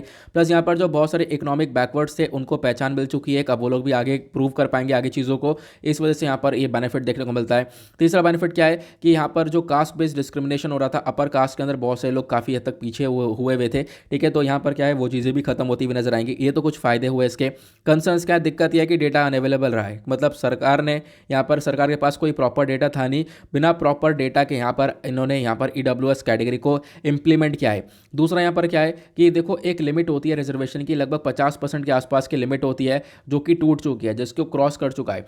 क्योंकि हमारे पास शेड्यूल कास्ट, शेड्यूल ट्राइब्स और उसके बाद OBC कैटेगरीज, इनके लिए ऑलरेडी 50% के अंदर इनको हमने कवर कर दिया था। उसके बाद EWS कैटेगरी को वापस से 10% दिया गया। तो उसकी वजह से क्या हुआ, जो यहाँ पर इसकी लिमिट थी, एक तरीके से इंदिरा साहनी जजमेंट की जो लिमिट सेट करी थी, वो लिमिट यहाँ पर टूटती हुई नजर आई। उसके बाद यहाँ पर बाकी सारी चीज़ें तो सही हैं जो मैंने आप लोगों को बता दिया है। सरकार ने क्या डिसाइड किया है वो मैंने आप लोगों को बता दिया। 8 लाख रुपए की इनकम रखी थी। अब यहाँ पर उसी को लेकर क्वेश्चन चल रहा है कि भाई सुप्रीम कोर्ट यहाँ पर जो भी यहाँ पर क्वेश्चनिंग कर रहा है मैंने आप लोगों को बता दिया है। प्लस उसके बाद बोला गया बिल्कुल सही स्टेप उठाया गया है सुप्रीम कोर्ट के थ्रू। सुप्रीम कोर्ट ने यहाँ पर ये क्वेश्चन बिल्कुल सही पूछा है। उसके बाद नेक्स्ट एडिटोरियल बात करता है COP26 pledges new climate added need a new climate of cooperation. मतलब क्या है, ऑथर यहाँ पर देखो पहले तो यहाँ से लेकर यहाँ तक पूरी क्लाइमेट समिट के बारे में बताते हैं कि जो ग्लासगो के अंदर ये समिट हुआ है COP26, ये किस प्रकार का रहा है, क्या क्या डिस्कशन हुआ है। पहले तो मैं आप लोग को इस समिट के रिगार्डिंग काफ़ी सारी चीज़ें बताऊंगा, नोट्स वगैरह बताने वाला हूँ। अच्छे से यहाँ पर नोट्स मैंने प्रोवाइड करवा दिए हैं, इसको आप लोग अपने पास स्टोर करके रख सकते हो। तो आर्टिकल GS पेपर 3 एनवायरमेंट के पर्सपेक्टिव से इंपॉर्टेंट है। भारत ने यहाँ पर अनाउंस कर दिया था अभी इस ग्लासगो समिट के अंदर, देखो ये जो COP26 का मीटिंग हुआ है ये ग्लासगो के अंदर हुआ है, स्कॉटलैंड में। तो भारत ने अनाउंस किया कि भारत कार्बन न्यूट्रलिटी की तरफ बढ़ेगा 2070 तक। 2070 तक हम लोग क्या होंगे, कार्बन न्यूट्रल होंगे, ठीक है, मतलब पोल्यूशन को बिल्कुल खत्म कर देंगे। उसके बाद यहाँ पर क्या हुआ, अलग अलग कंट्रीज ने अपना अपना टारगेट सेट किया है, ये भी बताया गया। हम लोग क्या करना है, हम लोग को सबसे पहली चीज़ ग्लोबल वार्मिंग को कम करना है। जो आज के टाइम पर पोल्यूशन है, जो आज के टाइम पर दुनिया भर में गर्मी बढ़ रही है, इसको हमें कम करना है, ठीक है, क्योंकि यहाँ पर जो गर्मी बढ़ रही है इसकी वजह से बहुत सारी प्रॉब्लम्स आज के टाइम पर क्रिएट होती हुई नजर आती हैं, जैसे कि ग्लेशियर्स पिघलना, सी लेवल इंक्रीज होना, आइलैंड्स डूब जाना, तो इस प्रकार की चीज़ें बढ़ती हुई नजर आती हैं। अब यहाँ पर क्या होता है, अब यहाँ पर बोला गया कि देखो भारत यहाँ पर नेट जीरो की तरफ बढ़ चुका है, भारत यहाँ पे फोकस रख रहा है। लेकिन उसके बाद कुछ कंट्रीज ऐसी हैं जिन्होंने यहाँ पर लगातार कोऑपरेटिव एफर्ट लगाना है। देखो पहली चीज़ यहाँ पर इस समिट के अंदर बोला गया, जो कंट्रीज है वो मिलकर क्या काम करेंगी, वो अपने यहाँ पर क्लीन टेक्नोलॉजीज़ को डेवलप करेंगी। वो यहाँ पर कुछ सोल्यूशंस लेकर आएंगे कि किस प्रकार से हम लोग रोड ट्रांसपोर्ट के अंदर पोल्यूशन को कम कर सकते हैं, स्टील के ऊपर किस प्रकार से काम कर सकते हैं, हाइड्रोजन का किस प्रकार से इस्तेमाल कर सकते हैं, इसका डेवलपमेंट कर सकते हैं। तो यहाँ पर ये कंट्रीज मिलकर ये काम करने वाली हैं। दूसरा यहाँ पर एक तरीके से स्टेप उठाया गया सभी कंट्रीज के थ्रू, वो है कोयले को लेकर। देखो आज के टाइम पर क्या होता है, इनफैक्ट चाहे भारत की बात करें, जो ज़्यादातर इलेक्ट्रिसिटी, जो ज़्यादातर बिजली बन रही है वो कोयले की मदद से बन रही है, ठीक है। तो क्या होगा, और कोयले को जलाकर जब बिजली बनेगी तो इससे पोल्यूशन वगैरह भी काफ़ी ज़्यादा होगा, एमिशन ज़्यादा होगा। तो कोयले को फेस डाउन करने के बारे में चर्चा की गई। देखो मैं यहाँ पर फेस डाउन बोल रहा हूँ, ना कि फेस आउट। एक होता है फेस आउट, बिल्कुल खत्म कर देना, एक होता है फेस डाउन, ठीक है। इसी को लेकर चर्चा की गई थी। तो भारत ने बोला हम लोग कोयले को फेस डाउन करेंगे, बस फेस आउट नहीं करेंगे, बिल्कुल खत्म नहीं करेंगे। अगर हमने बिल्कुल एकदम से कोयले का यूज़ बंद कर दिया ना, तो इससे इकॉनमी वगैरह बिल्कुल खत्म हो जाएगी हमारी। तो हम लोग धीरे धीरे यहाँ पर ऑल्टरनेटिव की तरफ बढ़ेंगे, अदरवाइज यहाँ पर एकदम से हम लोग झटका नहीं मारने वाले। तो ये बताया गया कि हम लोग फेस डाउन की तरफ बढ़ेंगे। तो ये आई होप आपको समझ में आ चुका है। देन उसके बाद यहाँ पर इसी समिट के अंदर क्लाइमेट फाइनेंस के बारे में चर्चा की गई कि जो एक तरीके से कंट्रीज़, जो एक तरीके से अमीर कंट्रीज़ हैं, USA हो गया, यूरोपियन यूनियन की कंट्रीज़ हो गई, इनको तो पैसा प्रोवाइड करवाना चाहिए। जो कि डेवलपिंग कंट्रीज़ जैसे कि भारत हो गया और ही बहुत सारी कंट्रीज़ डेवलपिंग कंट्रीज़ हैं, इनको पैसा प्रोवाइड करवाना चाहिए ताकि ये कंट्रीज़ आगे बढ़ सकें और इस पूरे का पूरा जो क्लाइमेट क्राइसिस है इसका सोल्यूशन निकाल सके। क्योंकि ये कंट्रीज अपने आप में काफ़ी प्रॉब्लम से जूझ रही हैं, तो आज के टाइम पर इनको पैसे की ज़रूरत है। तो पैसा यहाँ पर अमीर कंट्रीज प्रोवाइड करवाएं, इसको बोला गया है क्लाइमेट फाइनेंस। और बोला गया एटलीस्ट यहाँ पर $1 ट्रिलियन तक का तो अमाउंट होना चाहिए, जो कि एक साल के अंदर इतना अमाउंट तो प्रोवाइड करवाना ही चाहिए इन अमीर कंट्रीज़ को। देन उसके बाद क्या हुआ, भारत यहाँ पर और भी कुछ लेकर आया। भारत ने बोला हम लोग infrastructure for resilient island states को लेकर आएंगे। मतलब कि जो छोटे छोटे आइलैंड्स हैं, जो छोटे छोटे द्वीप्स देखने को मिलते हैं, उनको हम लोग प्रोटेक्शन देंगे। जो हमारा इसरो है, इंडियन स्पेस रिसर्च ऑर्गेनाइजेशन, ये क्या करेगा, ये कुछ स्पेशल डेटा को बिल्ड करता है। वो सारा जो डेटा है वो हम लोग जो है शेयर करेंगे इन आइलैंड कंट्रीज़ के साथ, ताकि जो आइलैंड कंट्रीज़ हैं ये क्या कर सकें, ये यहाँ पर मेन फोकस रख सकें, अपने आप को क्लाइमेट चेंज से बचा सकें। जैसे कोई साइक्लोन्स वगैरह हो गए तो इन सब चीज़ों से अपने आप को बचा सकें, इसके ऊपर हम लोगों ने फोकस रखा है। हम लोग छोटे मोटे आइलैंड कंट्रीज़ की मदद करेंगे। उसके बाद आज के टाइम पर जो भारत है वो यहाँ पर क्या करेगा, इंडिया यहाँ पर एक तरीके से इंडिया ने लॉन्च किया था one sun one world one grid group को। तो अब यहाँ पर क्या है, इस पूरे प्रोग्राम को लॉन्च कर दिया गया है। तो आपको ध्यान रखना है ये इनिशिएटिव भारत और यूके का है, और आप लोग को बताना ये इनिशिएटिव क्या है। आज से मैंने लगभग 10-15 दिन पहले पूछा था, तो वापस से रिवीजन हो जाएगा। इस इनिशिएटिव के बारे में बताना कि one sun one world one grid आखिरकार क्या है, तो नीचे कॉमेंट सेक्शन में ज़रूर टाइप करना। उसके बाद यहाँ पर क्या हुआ, सभी कंट्रीज़ ने मिलकर डिफॉरेस्टेशन प्लेज भी रखा। मतलब कि जो जंगल वगैरह हैं उनको कम काटा जाएगा। हम लोगों ने देखा है पेड़ वगैरह की कटाई काफ़ी ज़्यादा होती है, पेड़ काटने को डिफॉरेस्टेशन बोलते हैं। तो यहाँ पर लगभग 100 से ज़्यादा कंट्रीज ने मिलकर प्लेज लिया कि हम लोग डिफॉरेस्टेशन को कम से कम करेंगे। क्योंकि एक डेटा हमारे पास ये आता है जहाँ पे बताया गया कि दुनिया भर में साल 2020 के अंदर 2,58,000 मतलब 2,58,000 स्क्वायर किलोमीटर तक का जो फॉरेस्ट है, जो जंगल है, वो बर्बाद हुआ है। तो यहाँ पर अब हम नहीं चाहते कि यहाँ पर फॉरेस्ट बर्बाद हो, क्योंकि पेड़ एक ऐसी चीज़ है जो कि क्या करेगा, पोल्यूशन को कम करने में बहुत मदद करेगा, ठीक है। ये यहाँ पे बताया गया। तो ये सारी चीज़ें यहाँ पर मेंशन करी गई हैं। आई होप आपको सारी चीज़ें समझ में आ रही होंगी जो भी मैंने आप लोगों को बताया है।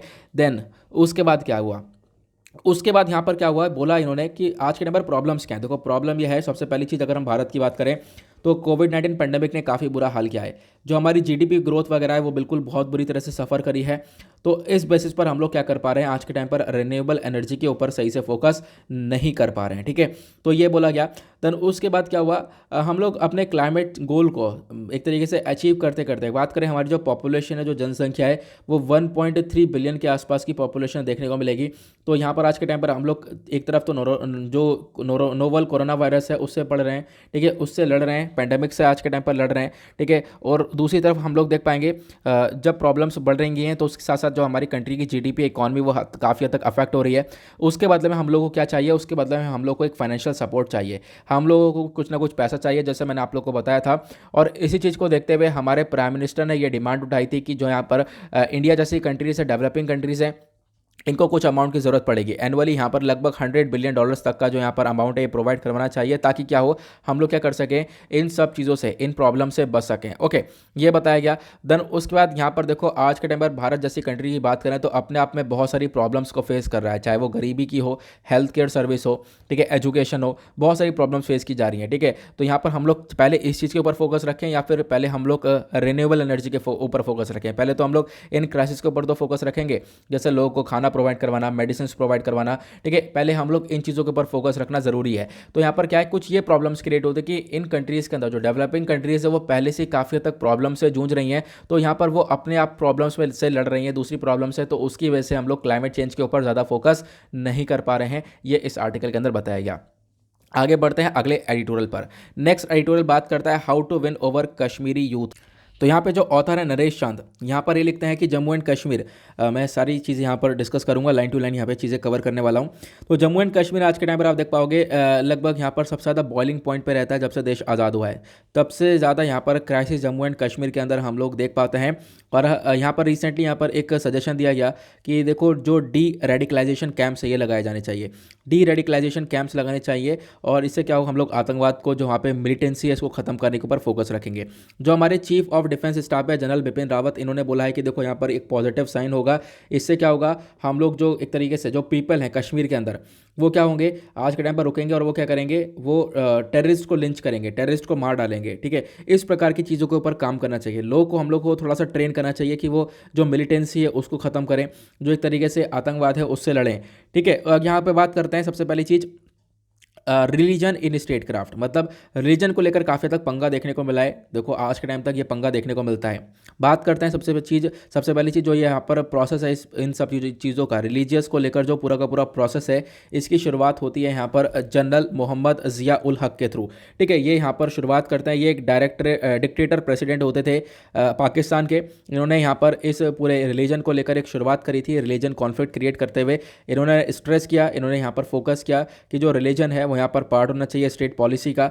देन उसके बाद यहाँ पर बोला कि यहाँ पर क्या हुआ कि देखो, जो पाकिस्तान है, बेसिकली जो सबसे ज़्यादा मेन फोकस रहा है पाकिस्तान को इस्लामिक स्टेट बनाने का, और फिर उसके बाद यहाँ पर काफ़ी सारी पॉलिटिक्स वगैरह चली, ठीक है, और ये चीज़ें देखने को मिलेगा। लेकिन फैक्ट क्या है ना, कि जो मदरसास वगैरह हैं, इन सब की बढ़ोतरी भी यहाँ पर इसी प्रेसिडेंट के अंडर में हुई थी। इसी प्रेसिडेंट ने जो इस्लामाइजेशन है इसको काफ़ी तेज़ी से बढ़ाया है, ठीक है, और काफ़ी तेज़ी से इस्लामाइजेशन बढ़ा, प्लस उसके बाद जो पाकिस्तानी यूथ है इसके अंदर रेडिकलाइजेशन भी बढ़ा है, मतलब आतंकवाद भी इस यूथ के अंदर लगातार बढ़ता हुआ नजर आया इसी प्रेसिडेंट के अंडर में, जिसका मैंने आपको नाम बताया था, ज़िया उल हक, ठीक है। उसके बाद बोला गया ये जो आतंकवाद है पाकिस्तान के अंदर जैसे जैसे बढ़ा, और पाकिस्तान के बढ़ने के साथ साथ कश्मीर के अंदर भी ये पहुंच चुका था, कश्मीर के अंदर भी यहाँ पर ये एक तरीके से आतंकवाद फैलता हुआ नजर आया जैसे जैसे पाकिस्तान के अंदर फैला। 1989 से बात करें तो जो इंसर्जेंट्स हैं, जिनका मेन मकसद है यहाँ पर जम्मू एंड कश्मीर को अलग करना बिल्कुल इंडिया से, लगातार वो लोग यहाँ पर एक तरीके से वॉलेंट होते हुए नज़र आ रहे हैं, अपने गोल की तरफ वॉलेंट होते हुए नज़र आ रहे हैं। बहुत सारे प्रोटेस्ट, बहुत सारे और भी दंगे हम लोग लगातार देख पाते हैं, और बहुत तेज़ी से यहाँ पर आप कह सकते हो कि भारत के अंदर ऑपरेशन भी चलाए जाते हैं। हम लोगों ने बहुत सारे ऑपरेशन चलाए कश्मीर के अंदर, जिस प्रकार से यहाँ पर डिमांड की जाती है लोगों के थ्रू कि कश्मीर को अलग किया जाए, लेकिन हम लोग यहाँ पर उन चीज़ों को अपोज करते हैं। आपको मालूम होगा, पब्लिक सेफ्टी एक्ट है हमारे पास, पब्लिक सेफ्टी एक्ट ऑफ 1978 हो गया, आर्म्ड फोर्सेस एक्ट ऑफ 1958 हो गया, इनका हमने इस्तेमाल किया है खूब मिलिटेंसी को टैकल करने के लिए, मिलिटेंसी को हमने ख़त्म करने के लिए हम लोगों ने इन एक्ट का खूब इस्तेमाल किया। प्लस उसके बाद क्या हुआ, यहाँ पर जो मिलिटेंट्स हैं ये सब मतलब कहाँ पे ट्रेन करे गए, पाकिस्तान में ट्रेन करे गए, उनको वापस से कश्मीर में भेजा गया। तो इस प्रकार से क्या हुआ, आज के टाइम पर कश्मीर के अंदर जो मिलिटेंसी है वो काफ़ी हद तक बढ़ चुकी है। लगभग 100 से ज़्यादा जो ग्रुप्स हैं, खासकर मिलिटेंसी ग्रुप, इन सबको बनाया गया पाकिस्तान के अंदर। और पाकिस्तान के अंदर बनाने के बाद यहाँ पर ये पहले अफगानिस्तान के अंदर लड़ रहे थे, फिर धीरे धीरे यहाँ पर इन्होंने क्या करा, पाकिस्तान एजेंट्स ने इन यूथ को इंडिया के अंदर, खासकर कश्मीर वाले रीजन के अंदर फैलाया। तब से यहाँ पर जो मिलिटेंसी लगातार बढ़ रही है। तो आप देख पाओगे 1989 से के आसपास से मिलिटेंसी बढ़ती हुई नजर आई।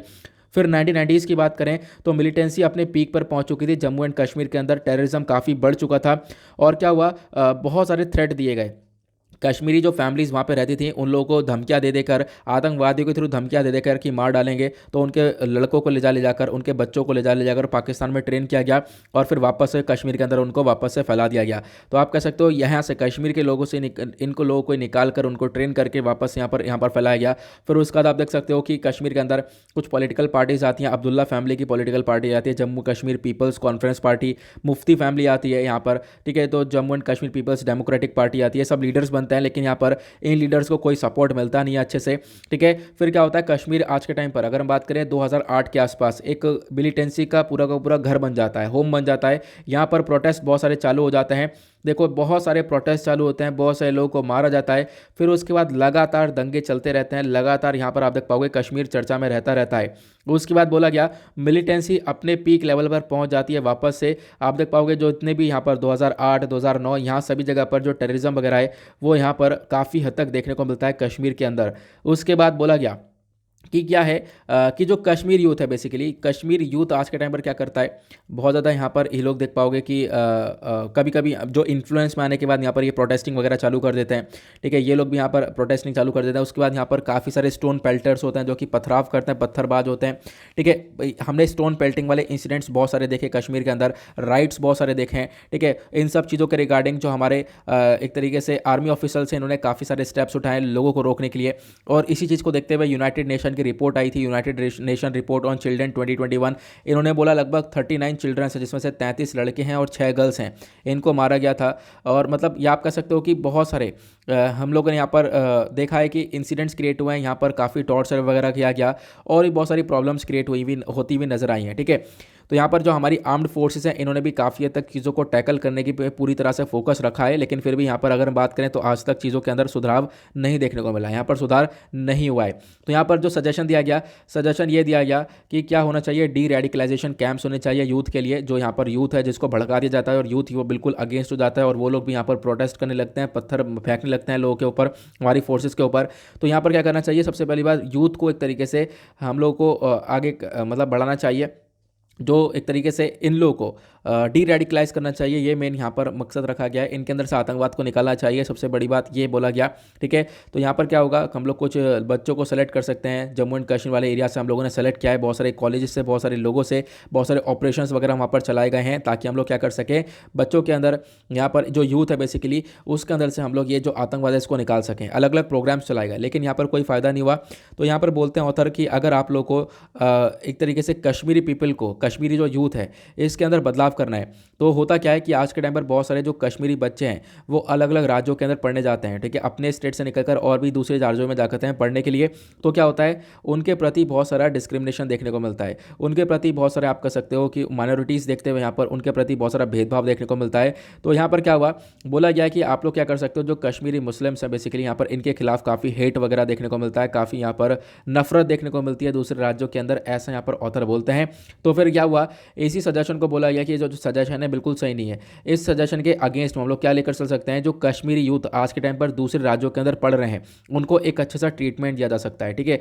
कश्मीरी यूथ को एक ऐसा फील होना चाहिए कि जहाँ पर भी वो है कि उनका घर ही है, वो इस प्रकार से फील होना चाहिए। तो हम लोग को एक इस प्रकार की ज़रूरत है कि हम लोग एक लॉन्ग टर्म को एफर्ट्स लगाएं और उसके बाद अपने कंट्री के अंदर जो एक तरीके से कश्मीर से लोग निकल कर आ रहे हैं, दूसरी जगह पर पढ़ रहे हैं, तो दूसरे राज्यों वालों को सही से उनके ऊपर फोकस करना होगा, उनके प्रति भेदभाव ना हो, क्योंकि अदरवाइज यहाँ पर उनके प्रति भेदभाव होगा तो जो यूथ है बेसिकली यहाँ से पढ़कर जा रहा है, उन्हें पता है कि हमारे प्रति कैसा भेदभाव हो रहा है, वो कश्मीर में जाएगा वापस से, तो वापस से वो डिमांड एक तरीके से करेगा किसी चीज़ की कि बिल्कुल यहाँ पर हमारे साथ अच्छा नहीं हो पाता है, दूसरे स्टेट्स के अंदर, दूसरे राज्यों के अंदर कश्मीर को अलग हो जाना चाहिए। फिर यहाँ पर आप कह सकते हो ये लोग थोड़ा सा उधर पाकिस्तान की साइड पर झुक जाते हैं। तो इस प्रकार की चीज़ें देखने को मिलती हैं। तो आज के टाइम पर बहुत सारे जो कश्मीरी पीपल हैं जो दूसरे राज्यों के अंदर पढ़ने आ रहे हैं, सबसे पहली बात उनको हमें अच्छे से ट्रीट करना होगा, ये ऑथर यहाँ पर मेंशन करते हैं। आई होप आपको ये आर्टिकल भी क्लियर हो चुका है।